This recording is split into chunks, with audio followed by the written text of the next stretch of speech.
ಹಾಸನದ ಬೋನಹಳ್ಳಿ ಗ್ರಾಮದಲ್ಲಿ ವಿಜೃಂಭಣೆಯಿಂದ ಭುವನೋತ್ಸವ. ಟ್ರಿಪ್ ಹೊರಟಿದ್ದವರ ವಾಹನಕ್ಕೆ ಪುಂಡರಿಂದ ಕಲ್ಲು ತೂರಾಟ, ಮಿನಿ ಬಸ್ನ ಗಾಜು ಪುಡಿ.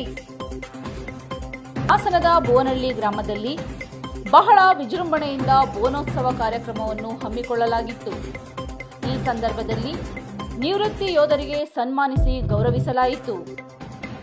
ಈ ವೇಳೆ ಶಿವಕುಮಾರ್, ಬೋರೇಗೌಡ, ಯೋಗೇಶ್, ಅಣ್ಣೇಗೌಡ, ಚಂದ್ರ, ವಸಂತೇಗೌಡ, ಮಂಜೇಗೌಡ, ಪ್ರಕಾಶ್, ಕೃಷ್ಣಣ್ಣಪ್ಪ, ಸುರೇಶ್, ಮೋಹನ್ ಉಪಸ್ಥಿತರಿದ್ದರು.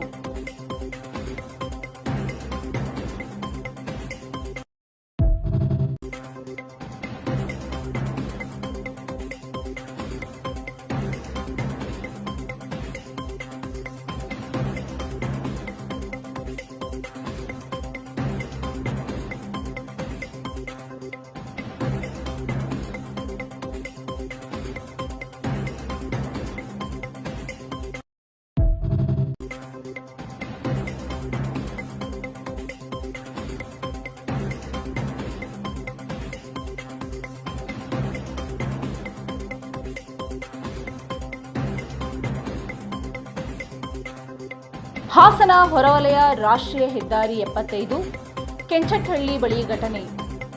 ಬೆಂಗಳೂರಿನಿಂದ ಕುದುರೆಮುಖಕ್ಕೆ ಕಾರು ಮತ್ತು ಮಿನಿ ಬಸ್ನಲ್ಲಿ ಟ್ರಿಪ್ ಹೊರಟಿದ್ದ ಕುಟುಂಬಗಳು ಡಾಬಾದಲ್ಲಿ ಊಟ ಮಾಡುತ್ತಿದ್ದ ಸಂದರ್ಭದಲ್ಲಿ ಡಾಬಾದಲ್ಲಿ ಮದ್ಯ ಸೇವಿಸುತ್ತಿದ್ದ 4 ಅಪರಿಚಿತ ಯುವಕರ ನಡುವೆ ಮಾತಿನ ಚಕಮಕಿ ನಡೆದು ಡಾಬಾದಿಂದ ಹೊರಗೆ ಬಂದು ಮಿನಿ ಬಸ್ ಮೇಲೆ ಕಲ್ಲೆಸೆದು ಪರಾರಿಯಾಗಿದ್ದು ಮಿನಿ ಬಸ್ನ ಮುಂಭಾಗದ ಗಾಜು ಪುಡಿಯಾಗಿದೆ.